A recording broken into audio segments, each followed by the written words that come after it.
Hello and welcome to another edition of Paranormal Activity and Mysterious Stories. In this first video, I went across a news article that I came across on Reddit, and it has to do with a newspaper article about what seems to be a UFO sighting in 1897.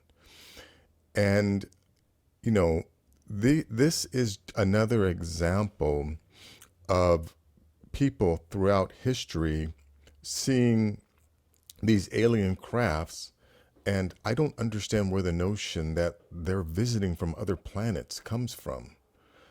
I think that the reason why we have been seeing these crafts in our skies and in our oceans for literally thousands of years, there are paintings in medieval art, or examples of UFOs in medieval art.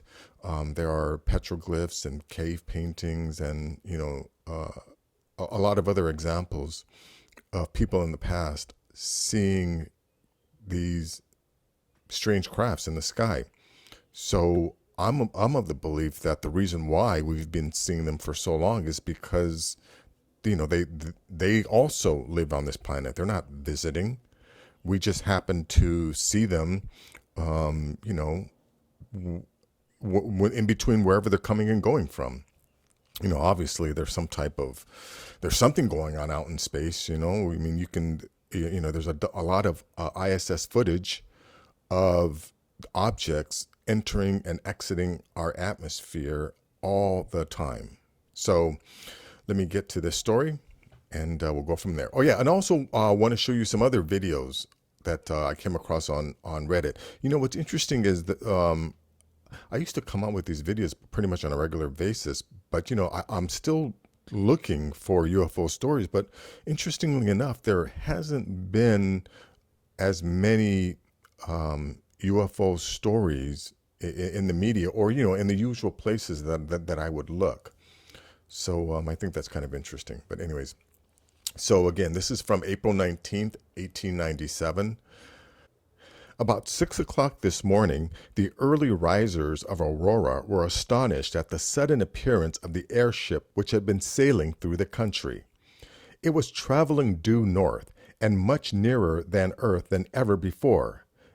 Evidently, some of the machinery was out of order, for it was making a speed of only 10 or 12 miles an hour and gradually settling towards the earth. It sailed directly over the public square, and when it reached the north part of town, collided with the tower of Judge Proctor's windmill and went to pieces with a terrific explosion, scattering debris over several acres of ground, wrecking the windmill and water tank and destroying the judge's flower garden. The pilot of the ship is supposed to have been the only one on board, and while his remains are badly disfigured, enough of the original had been picked up to show that he was not an inhabitant of this world. Mr. T.J. Wima, the United States Signal Service officer at this place and an authority on astronomy, gives it as his opinion that he was a native of the planet Mars. Papers found on his persons, evidently the record of his travels, are written in some unknown hieroglyphics and cannot be deciphered. The ship was too badly wrecked to form any conclusion as to its construction or motive power.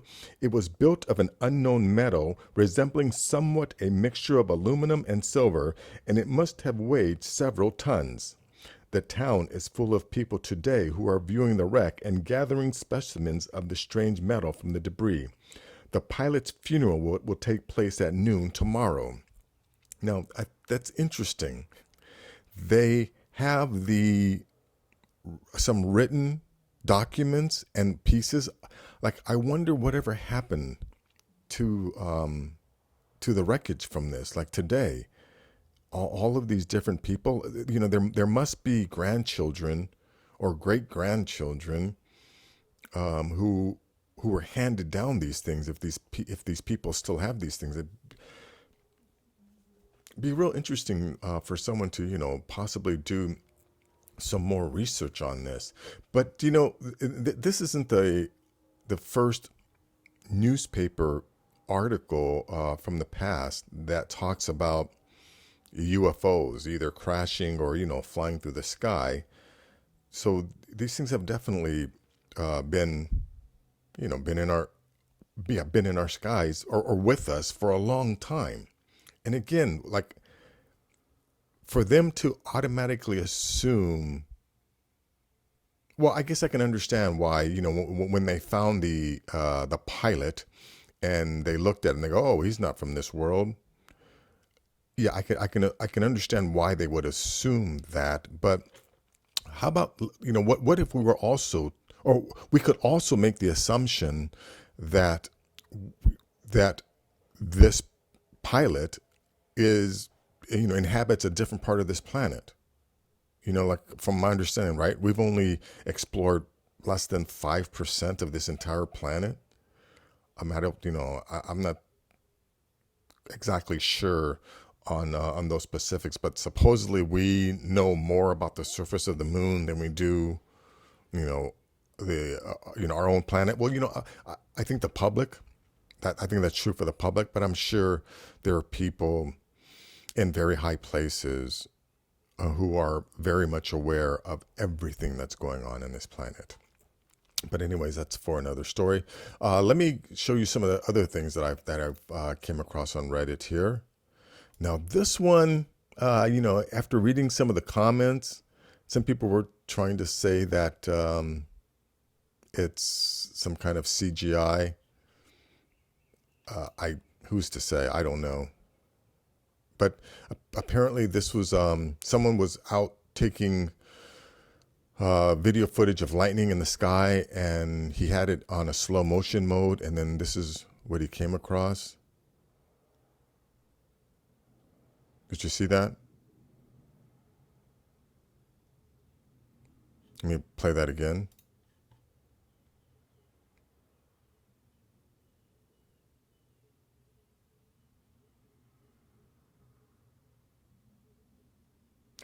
And, the reason why people are saying that this is some kind of setup is because, you can see how the camera in the beginning, the camera is moving and then it settles. The object moves across and then the camera starts moving again. So, unless he knew exactly where it was, or yeah, unless he knew, or unless it was just perfect timing where as soon as he set the camera up, the object moved, maybe he saw it and then picked up the camera. Or this is some type of editing job, but let me play it one more time. And I'll show you, yeah, you see the movement and then it stops, no movement, object goes by. And then you see the camera moves again. One more time. Watch again. In the beginning, the camera moves, then it suddenly becomes dead still. Object goes by, and then a few seconds later, the camera moves again.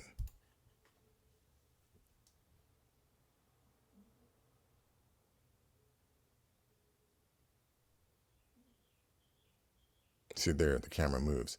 So yeah, that one, I don't know.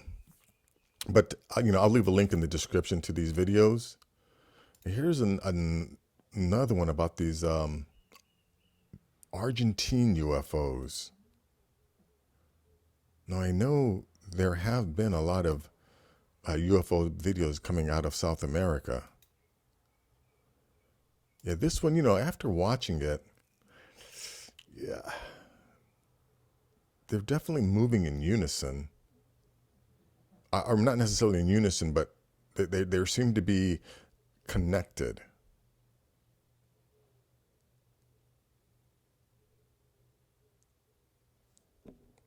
Play that again.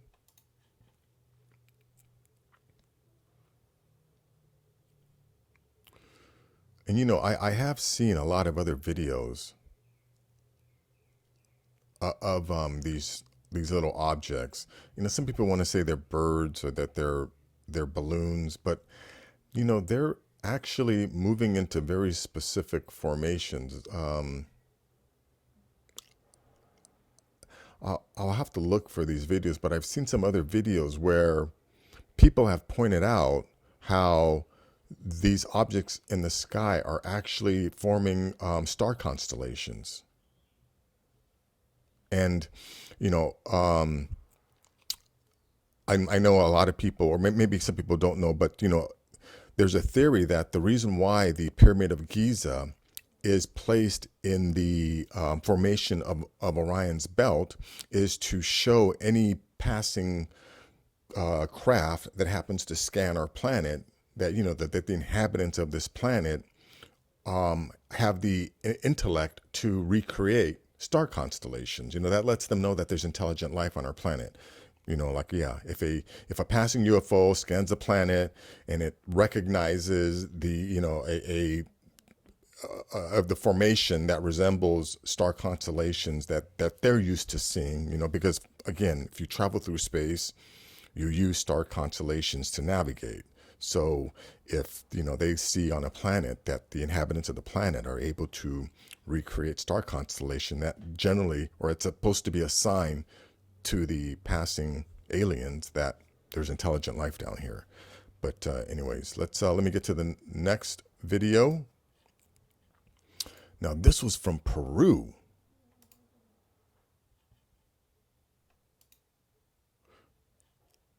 And I hope these videos can come out. I know, you know, I can see them pretty clearly on mine, but I don't know how they're going to come out with this QuickTime recording. So, but you know, definitely, I'll leave the links in the description so that you can see them. Now, yeah, these are the same UFOs from different angles. I think this is the second one. Mira, oye, no, esa forma de vuelo ya es otra vaina.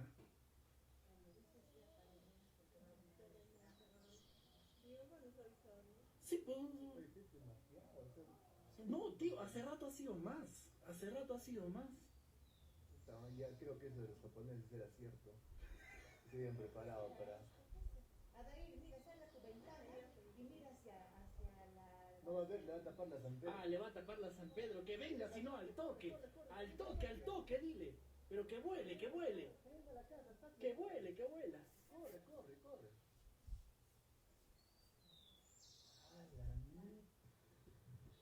And this is the third recording of the same objects.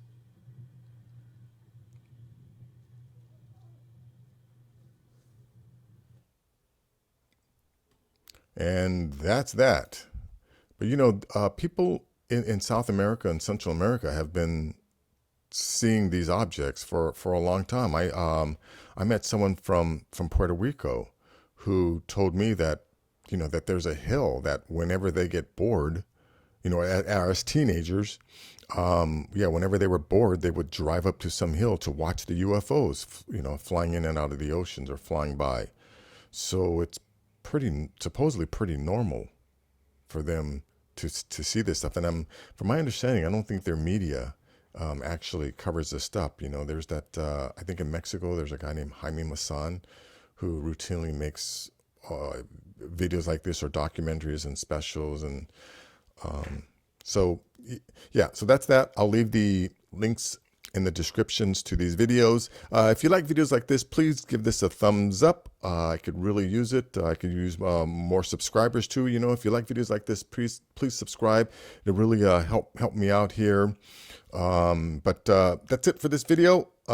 Take care.